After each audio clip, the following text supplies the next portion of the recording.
Big changes at CNN.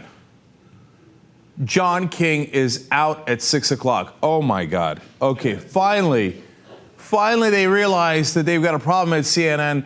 Now their ratings are at a 20-year low. They're in big trouble. And in fact, their top executives have said things have to change.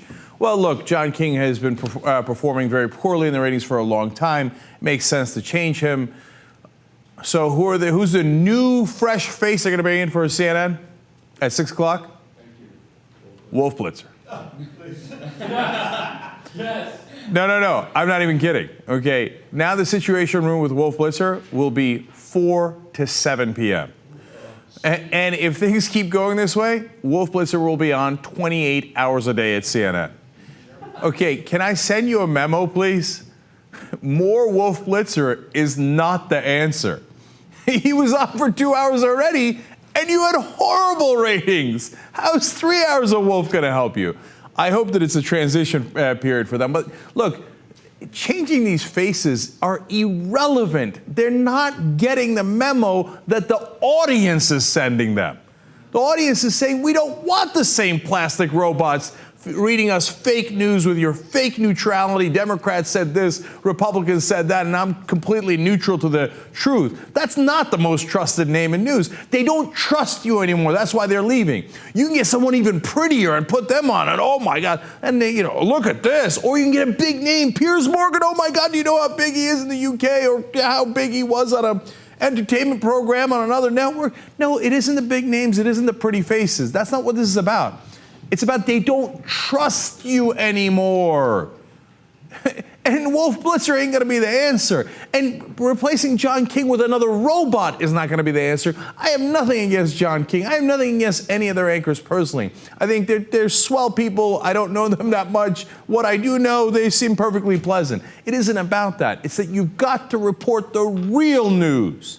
So if President Obama does something wrong, don't just ask Republicans, what do you think about that? Find out what the truth of the matter is. Oftentimes the Republicans are completely lying about President Obama.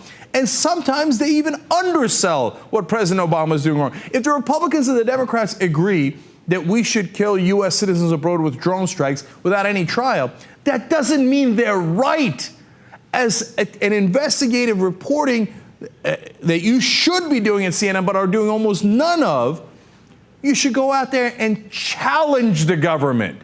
That's your number one problem. And any change of face or robots isn't going to help you at all until you change that underlying philosophy. And it isn't about being against President Obama or even being against Republicans. It's about saying we're going to keep them honest. That shouldn't be a throwaway segment in one of your shows. That should be the whole network. And by the way, how do I know?